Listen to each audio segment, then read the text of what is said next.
राधा स्वामी दयाल की दया, राधा स्वामी सहाय, राधा स्वामी।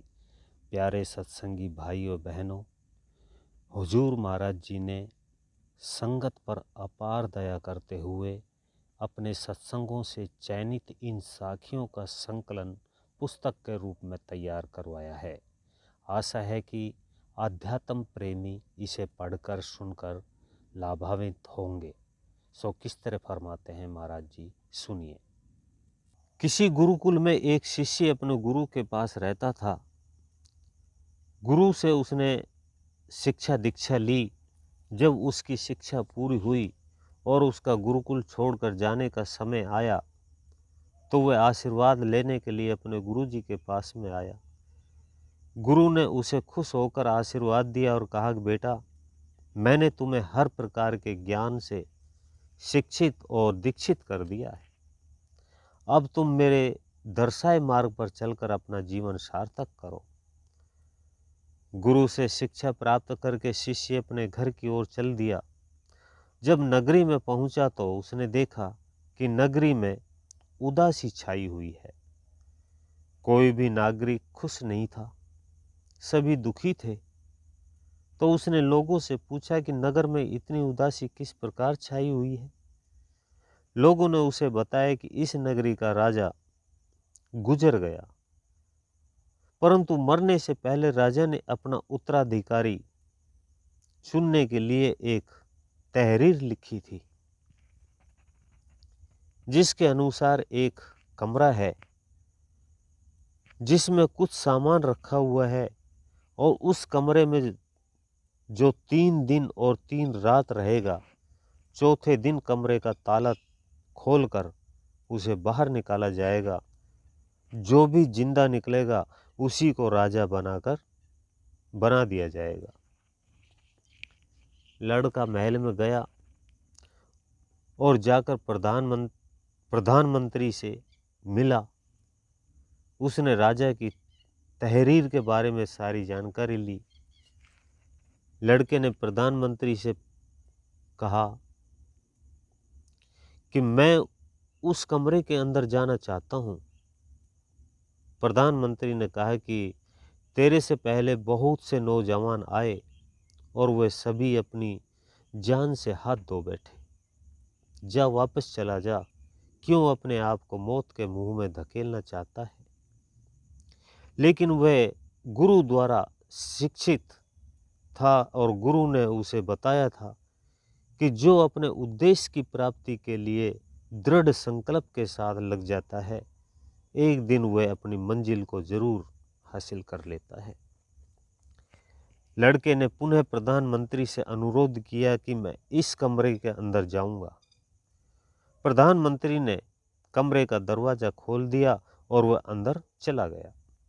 प्रधानमंत्री ने फिर से कमरे के बाहर ताला लगा दिया और लड़के ने कमरे में देखा कि एक पानी का मटका रखा था और कुछ खाने का सामान रखा था। एक चारपाई और एक बिस्तर था। 2 तकिए और एक चद्दर ओढ़ने के लिए रखी थी और एक तलवार रखी थी। कमरे की दीवारें और छत लकड़ी की थी। लड़का गुरुकुल से पैदल चलकर गया था, थका हुआ था और भूख प्यास से भी व्याकुल था। उसने सोचा कि कुछ पहले खा पी लेते हैं, फिर आराम कर लेता हूँ। परंतु तभी उसे गुरु का वचन याद आया। जिस उद्देश्य के लिए वह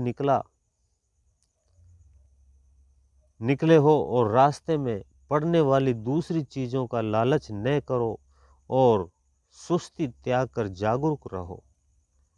तो उसने ये सोचकर चारपाई को कमरे में एक तरफ कर दिया, उस पर बिस्तर बिछा दिया ताकि लगा दिए और उस पर चद्दर इस प्रकार डाल दी कि जैसे कोई आदमी सोया हुआ हो। खाना पीना छोड़ करके वह तलवार लेकर बैठ गया।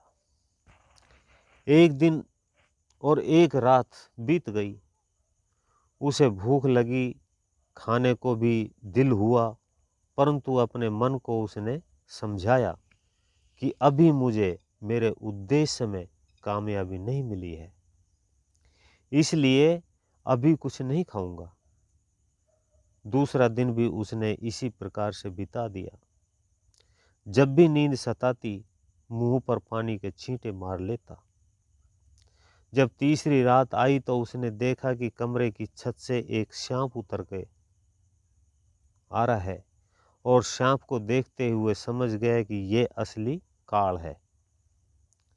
मुझसे पहले जितने भी लोग इस कमरे में आए थे, उन सबको इसी ने मौत के घाट उतारा था।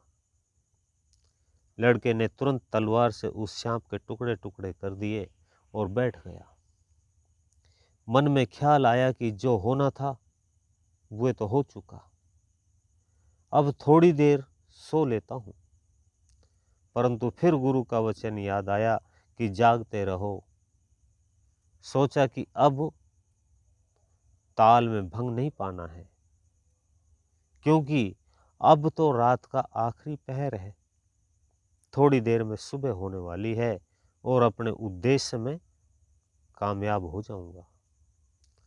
सुबह हुई, कमरे का दरवाजा खोलकर लड़के को बाहर निकाला गया। बाहर प्रधानमंत्री के साथ साथ भारी संख्या में तमाशा देखने वालों की भीड़ लगी थी। लड़के को जिंदा देखकर सबको बहुत हैरानी हुई। प्रधानमंत्री ने आश्चर्य से चकित होकर लड़के से पूछा कि तुम जिंदा कैसे बच गए? इस कमरे से तो कभी कोई जिंदा लौटा ही नहीं। लड़के ने कहा कि मुझसे पहले जो नौजवान आए थे, या तो वे गुरु द्वारा शिक्षित नहीं थे, और अगर गुरु से शिक्षित थे तो उन्होंने गुरु आज्ञा का पालन नहीं किया होगा। अगर उन्होंने गुरु आज्ञा का थोड़ा पालन किया होता तो उनमें मुझ जैसा त्याग और तप नहीं था। अब चारों तरफ नए राजा की जय जयकार होने लगी। सतगुरु वचन शिष्य के लिए ढाल का काम करते हैं, और जिस प्रकार युद्ध क्षेत्र में योद्धा की ढाल उसे समस्त प्रहारों से बचा लेती है, इसी प्रकार सतगुरु के वचन शिष्य को इस संसार रूपी कर्म क्षेत्र में काल, माया और यम द्वारा चलाए गए हर प्रकार के प्रहारों से बचा लेता है। सतगुरु वचनों की अनुपालना करके इंसान हर प्रकार के दुख से बच सकता है। सभी भाण भाई, सत्संगी बहन भाइयों को राधा स्वामी। भी आप सुन रहे थे परम संत सतगुरु कंवर साहिब महाराज जी का ये सत्संग। ऐसे ही और सुनने के लिए वीडियो को लाइक करें, चैनल को सब्सक्राइब करें, ज़्यादा से ज़्यादा शेयर करें। सभी सत्संगी भाइयों बहनों को राधा